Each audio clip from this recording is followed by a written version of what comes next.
Welcome to Astounding Stories of Space and Time. I'm Mardell, and here is the final part of Gone Fishing by James Schmitz.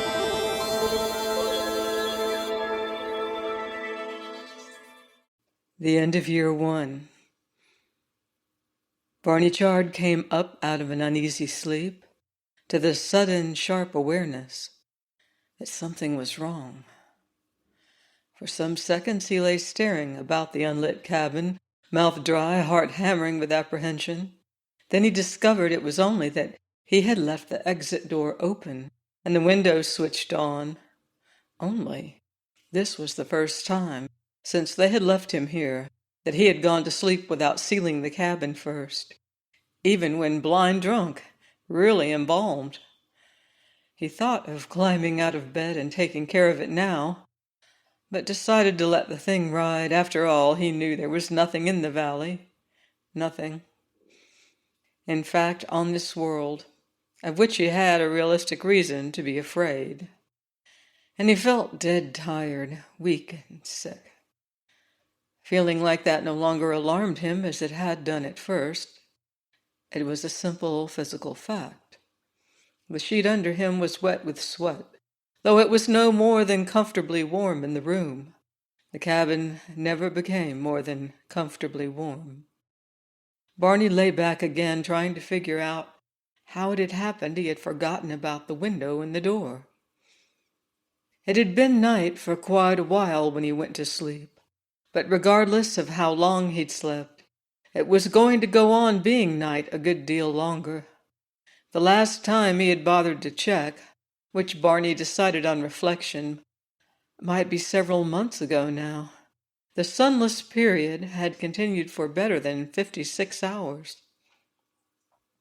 Not long before dropping on the bed, he was standing in front of the big clock, while the minute hand on the hour dial slid up to the point which marked the end of the first year in Earth time he had spent in the cabin. Watching it happen, he was suddenly overwhelmed again by the enormity of his solitude, and it looked as if it were going to turn into another of those periods when he sat with a gun in his hand, sobbing and swearing in a violent muddle of self-pity and helpless fury. He decided to knock off the lamenting and get good and drunk instead, and he would make it a drunk to top all drunks on this happy anniversary night. But he hadn't done that either. He had everything set up, downright festively. Glasses, crushed ice, a formidable little squad of fresh bottles. But when he looked at the array, he suddenly felt sick in advance. Then there was a wave of leaden heaviness of complete fatigue. He hadn't had time to think of sealing the cabin. He had simply fallen into the bed, then and there, and for all practical purposes passed out on the spot. Barney Chard lay wondering about that. It had been, one might say, a rough year. Through the long days in particular, he had been doing his level best to obliterate his surroundings behind sustained fogs of alcoholism, the thought of the hellishly brilliant, far-off star around which this world circled, the awareness that only the roof and walls of the cabin were between himself and that blazing alien watcher, seemed entirely unbearable. The nights, after a while, were easier to take. They had their strangeness too, but the difference wasn't so great. He grew accustomed to the big green moon and developed almost an affection for the smaller one, which was butter yellow and on an orbit that made it a comparatively infrequent visitor in the sky over the valley. By night he began to leave the view window in operation, and finally even the door open for hours at a time. But he had never done it before when he wanted to go to sleep. Alcoholism, Barney decided, stirring uneasily on the sweat-soiled, wrinkled sheet, hadn't been much of a success. His body, or perhaps some resistant factor in his mind, let him go so far and no farther. When he exceeded the limit, he became suddenly and violently ill, and remembering the drunk periods wasn't pleasant. Barney charred that steel-tough lad, breaking up, going to pieces. Did not make a pretty picture. It was when he couldn't keep that picture from his mind that he most frequently had sat there with a gun, turning it slowly around in his hand. It had been a rather close thing at times. Perhaps he simply hated McAllen and the association too much to use the gun. Drunk or sober, he brooded endlessly over methods of destroying them. He had to be alive when they came back. Some while ago there had been a space of several days when he was hallucinating the event, when McAllen and the association seemed to be present, and he was arguing with them, threatening them, even pleading with them. He came out of that period deeply frightened by what he was doing. Since then, he hadn't been drinking as heavily. But this was the first time he'd gone to sleep without drinking at all. He sat up on the edge of the bed, found himself shaking a little again after that minor effort, but climbed to his feet anyway and walked unsteadily over to the door. He stood there looking out. The cloud layers always faded away during the night, gathered again at dawn. By now the sky was almost clear. A green glow over the desert to the left meant the larger moon was just below the horizon. The little yellow moon rode high in the sky above it. If they came up together, this would be the very bright part of the night, during which the birds and other animal life in the valley went about their pursuits as if it were daytime. He could hear bird chirpings now against the restless mutter of the little stream, which came down the center of the valley, starting at the lake at the right end and running out into stagnant and drying pools a short distance after it entered the desert. He discovered suddenly he had brought the gun along from the bed with him, and was holding it without having been in the least aware of the fact. Grinning twistedly at the old and pointless precaution, he shoved the gun into his trousers pocket, brought out matches, a crumpled pack of cigarettes, and began to smoke. Very considerate of them to see to it he wouldn't run out of minor conveniences, like leaving him liquor enough to drink himself to death on any time he felt like it during these 5 years, like leaving him the gun. From the association's standpoint, those things were up to him, of course, Barney thought bitterly. In either unfortunate event, he wouldn't be on their consciences. He felt a momentary spasm of the old hate, but a feeble one, hardly more than a brief wash of the early torrents of rage.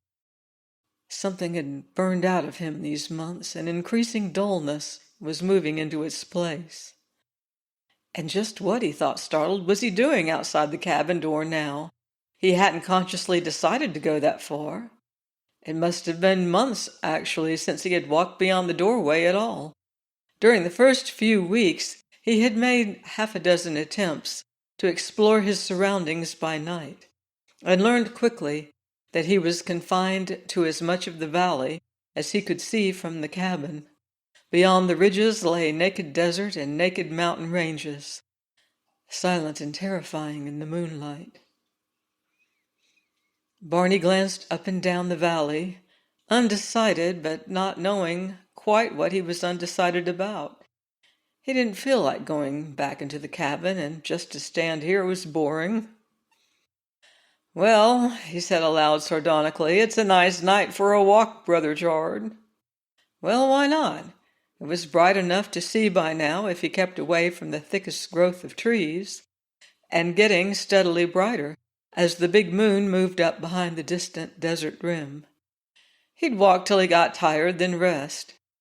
By the time he got back to the cabin, he'd be ready to lie down and sleep off the curious mood that had taken hold of him. Barney started off up the valley, stepping carefully and uncertainly along the sloping, uneven ground. During the early weeks, he had found a thick loose-leaf binder in the back of one of the desk drawers. He thought it might have been left there intentionally. Its heading was, "Notes on the Terrestrial Ecological Base of the 18th System, Volume 3.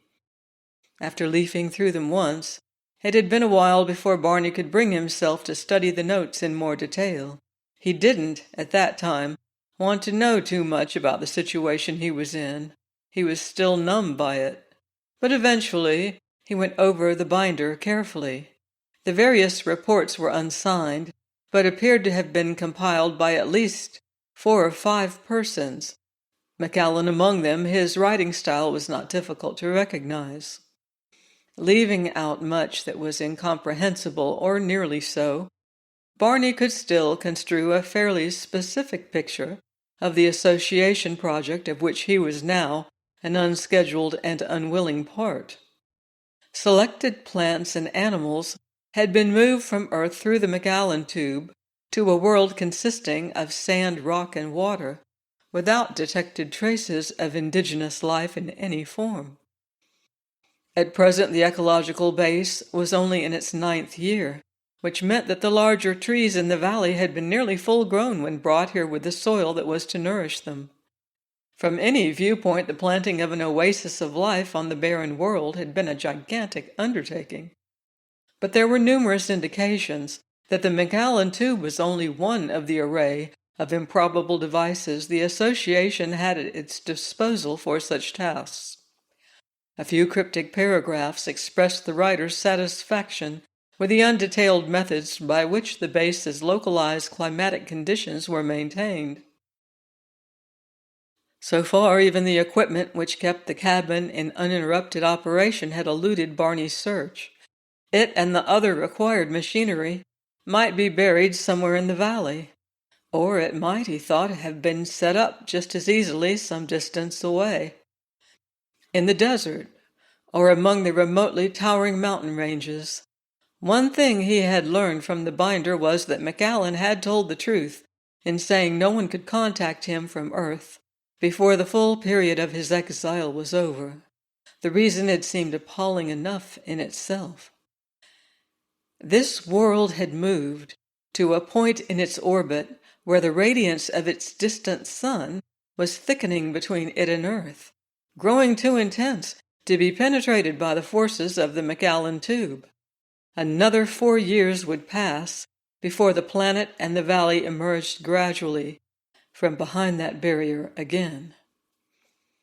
He walked, rested, walked again. Now and then he was troubled by a burst of violent sweating, followed by shivering fits until his clothes began to dry again. The big moon edged presently over the ridge above him, and in the first flood of its light, the opposite slope of the valley took on the appearance of a fanciful sub-oceanic reef. The activity of the animal life about Barney increased promptly. It was no darker now than an evening hour on Earth, and his fellow occupants of the ecological base seemed well adjusted to the strange shifts of day and night to which they had been consigned. He pushed through a final thicket of shrubbery and found himself at the edge of the lake. Beyond the almost circular body of water, a towering wall of cliffs sealed the upper end of the valley.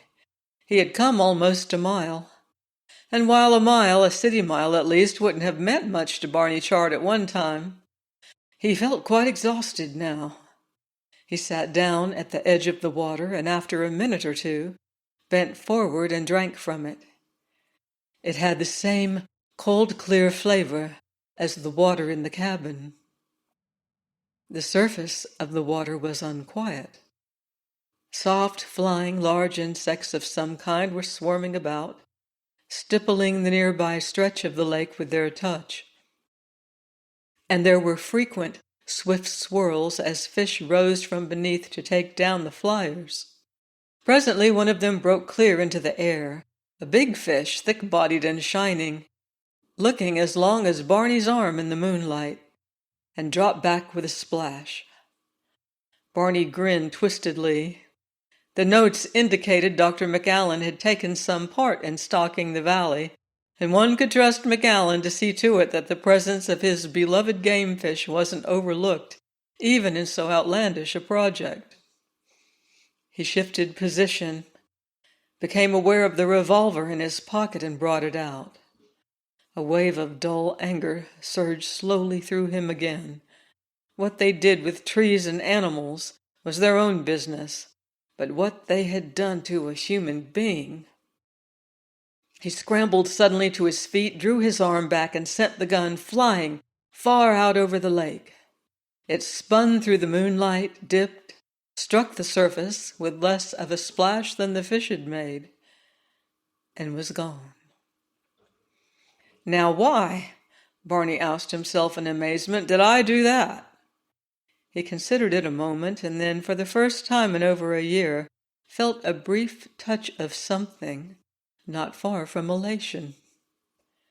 He wasn't going to die here, no matter how politely the various invitations to do himself in had been extended by McAllen or the association. He was going to embarrass them by being alive and healthy when they came back to the valley 4 years from now. They wouldn't kill him then. They'd already shown they didn't have the guts to commit murder directly. They would have to take him back to Earth. And once he was there, it was going to be too bad for them.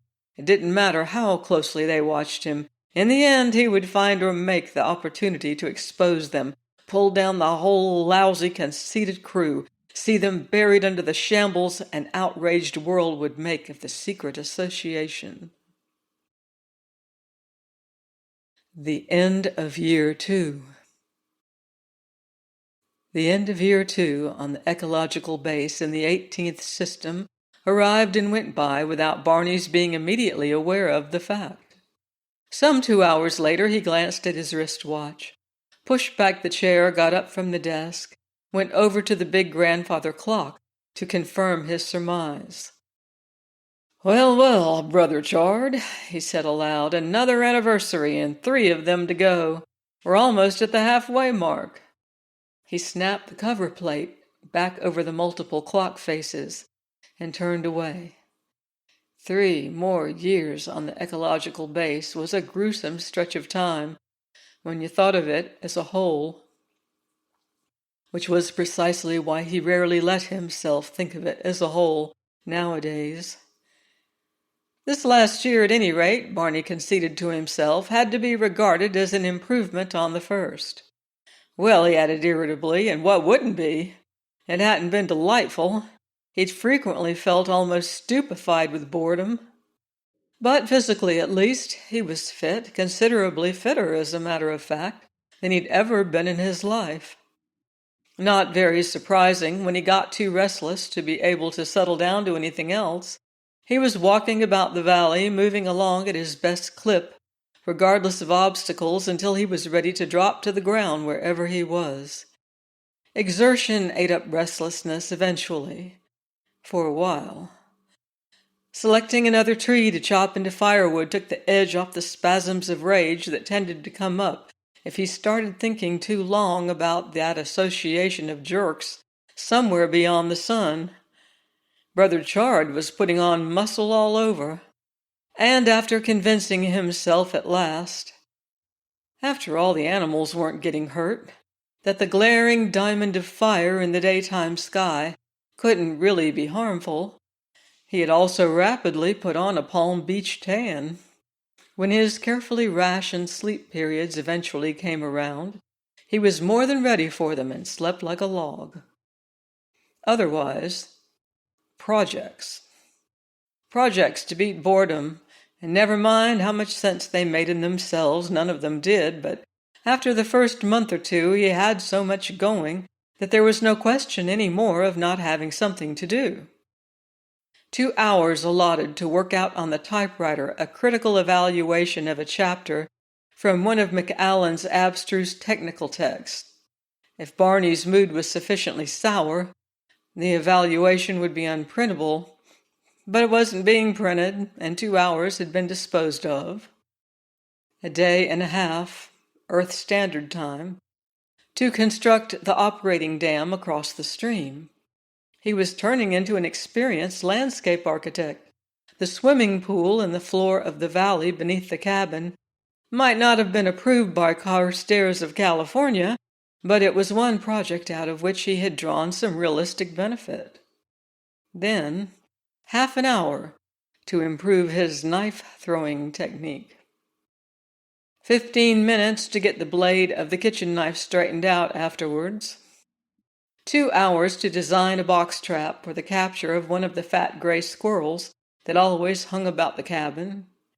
50 minutes on a new chess problem. Chess, Barney had discovered, wasn't as hairy as it looked.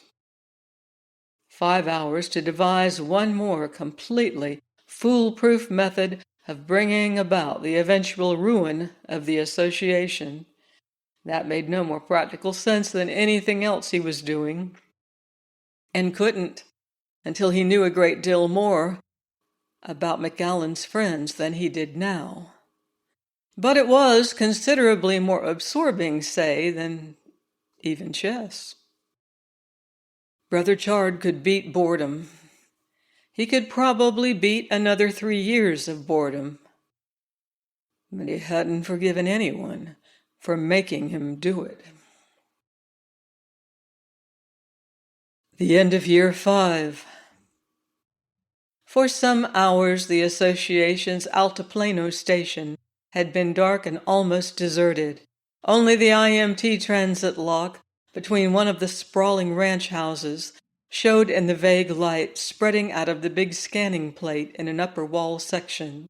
The plate framed an unimpressive section of the galaxy, a blurred scattering of stars condensing toward the right, and somewhat left of center, a large misty red globe. John Emanuel Fredericks, seated by himself in one of the 2 tube operator chairs, ignored the plate. He was stooped slightly forwards, peering absorbedly through the eyepieces of the operator scanner before him.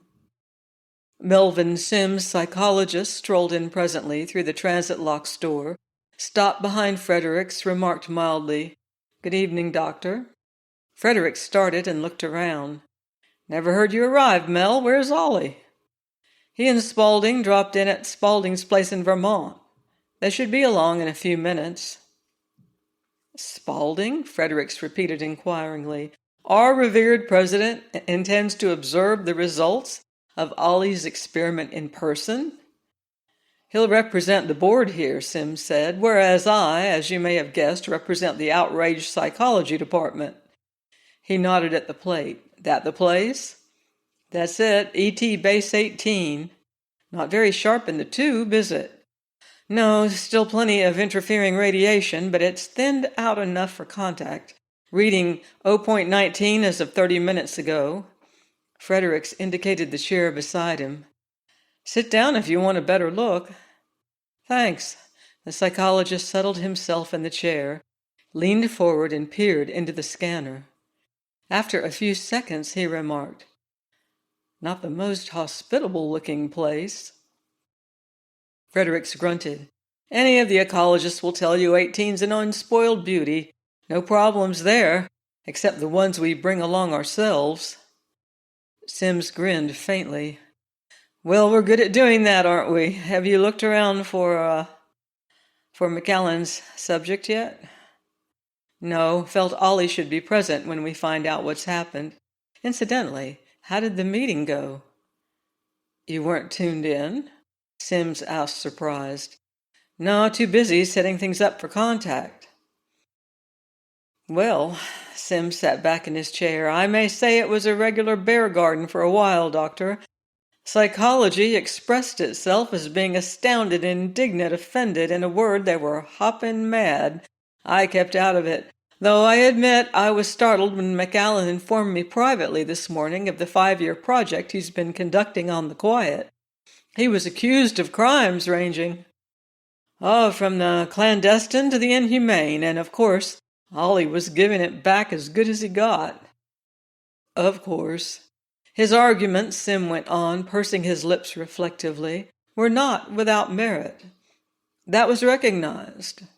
Nobody enjoys the idea of euthanasia as a security device. Many of us feel, as I do, that it's still preferable to the degree of brainwashing required to produce significant alterations in a personality type of Chard's class. Ollie feels that too, Frederick said. The upshot of the original situation as he saw it was that Barney Chard had been a dead man from the moment he got on the association's trail, or a permanently deformed personality. Sims shook his head. Not the last. We wouldn't have considered attempting personality alteration in his case. Euthanasia, then, Frederick said. Chard was too intelligent to be thrown off the track, much too unscrupulous to be trusted under any circumstances. So Ollie reported him dead. The psychologist was silent for some seconds. The point might be this, he said suddenly. After my talk with McAllen this morning, I ran an extrapolation on the personality pattern defined for Chard 5 years ago on the basis of his background. Results indicate he went insane and suicided within a year. How reliable are those results? Frederick inquired absently. No more so than any other indication in individual psychology, but they represent a reasonable probability, and not a very pleasant one. Frederick said, Oliver wasn't unaware of that as a possible outcome. One reason he selected base 18 for the experiment was to make sure he couldn't interfere with the process once it had begun. His feeling after talking with Chard for some hours was that Chard was an over-condensed man. That's Oliver's own term, you understand. Chard obviously was intelligent, had a very strong survival drive. He had selected a good personal survival line to follow. Good, but very narrow. Actually, of course, he was a frightened man. He'd been running scared all his life, and he couldn't stop. Sims nodded. Base 18 stopped him. The things he'd been running from simply no longer existed. Ollie believed Chard would go into a panic when he realized it. The question was, what he'd do then? Survival now had a very different aspect. The only dangers threatening him were the ones inherent in the rigid personality structure he had maintained throughout his adult existence. Would he be intelligent enough to understand that? And would his survival urge, with every alternative absolutely barred to him for 5 years, be strong enough to overcome those dangers? And there, Sims said dryly, we have 2 rather large questions. He cleared his throat. The fact remains, however, that Oliver B. McAllen is a good practical psychologist, as he demonstrated at the meeting. I expected Ollie would score on the motions, Frederick said. How did that part of it come off? Not too badly. The first motion was passed unanimously, a vote of censure against Dr. McAllen. Fredericks looked thoughtful. His 17th, I believe. Yes, the fact was mentioned. McAllen admitted he could do no less than vote for this one himself. However, the next motion to receive a majority was, in effect, a generalized agreement that men with such, highly specialized skills as Barney Chard's, and with comparable intelligence, actually would be of great value as members of the association, if it turned out that they could be sufficiently relieved of their more flagrant antisocial tendencies. Considering the qualification, the psychology department could hardly avoid backing that motion. The same with the third one. In effect, again, that psychology is to make an unprejudiced study of the results of Dr. McAllen's experiment on base 18 and report the desirability of similar experiments when the personality of future subjects appears to warrant them. Well, Frederick said after a pause, as far as the association goes, Ollie got what he wanted. As usual. He hesitated. The other matter. We'll know that shortly. Sims turned his head to listen and added in a lowered voice, They're coming now. Dr. Stephen Spaulding said to Sims and Fredericks, Dr. McAllen agrees with me that the man we shall be looking for on base 18 may be dead.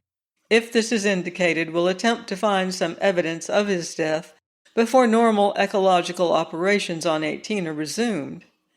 Next, we may find him alive but no longer sane. Dr. Sims and I are both equipped with some drug guns which will then be used to render him insensible. The charge is sufficient to ensure he will not wake up again. In this circumstance, caution will be required, since he was left on the base with a loaded gun. Third, he may be alive and technically sane, but openly or covertly hostile to us. Spaulding glanced briefly at each of the others, then went on. It is because of this particular possibility that our contact group here has been very carefully selected. If such has been the result of Dr. McAllen's experiment, it will be our disagreeable duty to act as Chard's executioners. To add lifelong confinement or further psychological manipulation to the 5 solitary years Chard already has spent would be inexcusable. Dr. McAllen has told us he did not inform Chard of the actual reason he was being marooned. On the very good grounds, McAllen interrupted, that if Chard had been told at the outset what the purpose was, he would have preferred killing himself to allowing the purpose to be achieved. Any other human being was Chard's antagonist. It would have been impossible for him to comply with another man's announced intentions. Sims nodded. I'll go along on that point, Doctor. Spaulding resumed. It might be a rather immaterial point by now. In any event, Chard's information was that an important 5-year plan of the association made it necessary to restrict him for that length of time. We shall observe him closely. If the indications are that he would act against the association whenever he is given the opportunity, our line will be that the 5-year plan has been concluded and that he is, therefore, now to be released and will receive adequate compensation for his enforced seclusion. As soon as he is asleep, he will, of course, receive euthanasia, but up to that time, everything must be done to reassure him. He paused again, concluded. There is the final possibility that Dr. McAllen's action has had the results he was attempting to bring about. Ollie, you might speak on that yourself. McAllen shrugged. I've already presented my views. Essentially, it's a question of whether Barney Chard was capable of learning that he could live without competing destructively with other human beings. If he has grasped that, he should also be aware by now that Base 18 is presently one of the most interesting spots in the known universe. Sims asked, Do you expect he'll be grateful for what has occurred? Well, McAllen said judiciously, turning a little pale. That, of course, depends on whether he is still alive and sane. But if he has survived the 5 years, I do believe that he will not be dissatisfied with what has happened to him. However, he shrugged again. Let's get ahead with it. 5 years has been a long time to find out whether or not I've murdered a man.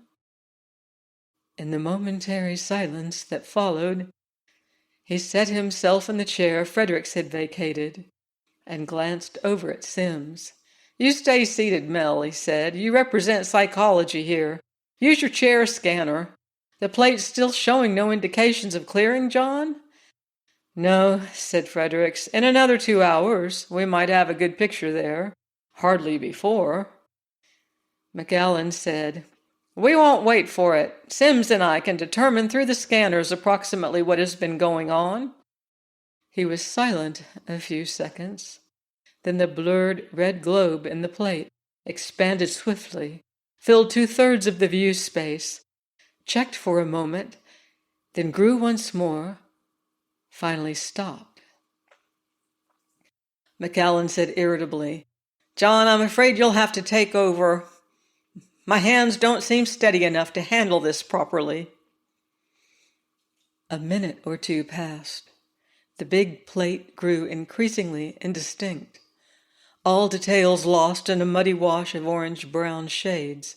Green intruded suddenly, then McAllen muttered, "Picking up the cabin now." There was a moment of silence. Then Fredericks cleared his throat. "So far so good, Oliver. We're looking into the cabin. Can't see your man yet, but someone's living here, eh, Sims?" "Obviously," the psychologist acknowledged. He hesitated. "And at a guess, it's no maniac. The place is in reasonably good order." "You say Chard isn't in the cabin?" Spaulding demanded. Frederick said, "Not unless he's deliberately concealing himself. The exit door is open." Well, the place isn't entirely deserted after all." "What do you mean?" asked Spaulding. "Couple of squirrels sitting in the window," Sims explained. "In the window inside the cabin?" "Yes," said Fredericks. "Either they strayed in while he was gone or he's keeping them as pets." "Now, should we start looking around outside for Chard?" "No," Spaulding decided. "The base is too big to attempt to cover at pinpoint focus. If he's living in the cabin and has simply gone out, he'll return within a few hours at the most. We'll wait and see what we can deduce from the way he behaves when he shows up." He turned to McAllen. "Ollie," he said, "I think you might allow yourself to relax just a little. This doesn't seem at all bad." McAllen grunted. "I don't know," he said. "You're overlooking one thing." "What's that?" "I told Chard when to expect us. Unless he's smashed the clock, he knows we're due today. If nothing's wrong, wouldn't he be waiting in the cabin for us?" Spaulding hesitated. "That is a point. He seems to be hiding out. May have prepared an ambush, for that matter. John?" "Yes," Frederick said. "Step the tube scope down as fine as it will go, and scan that cabin as if you were vacuuming it. There may be some indication." "He's already doing that," Sims interrupted. There was silence again for almost 2 minutes. Forefinger and thumb of Frederick's right hand moved with infinite care on a set of dials on the side of the scanner. Otherwise, neither he nor Sims stirred. "Ha ha!" Dr. John Fredericks cried suddenly. "Woo-ha! A message, Ollie! Your Mr. Chard has left you a message." For a moment, McAllen couldn't see clearly through the scanner. Fredericks was still laughing. Sims was saying in a rapid voice, "It's quite all right, Doctor, quite all right. Your man is sane, quite sane. In fact, you've made, one might guess, a 100% convert to the McAllen approach to life. Can't you see it?" "No!" gasped McAllen. He had a vague impression at the top of the desk in the main room of the cabin of something white. A white card, taped to it, of blurred printing on the card.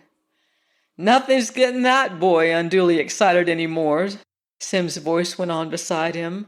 "Not even the prospect of seeing visitors from Earth for the first time in 5 years. But he's letting you know it's perfectly all right to make yourself at home in his cabin until he gets back. Here, let me." He reached past McAllen, adjusted the scanner. The printing on the card swam suddenly into focus before McAllen's eyes. The message was terse, self-explanatory, to the point. "Gone fishing. Regards, B. Chard." There are universes unknown and unexplored, planets and strange life forms waiting to be discovered. The mysteries of time and space, a riddle yet to be solved. Join me next week for another exciting adventure on Astounding Stories of Space and Time.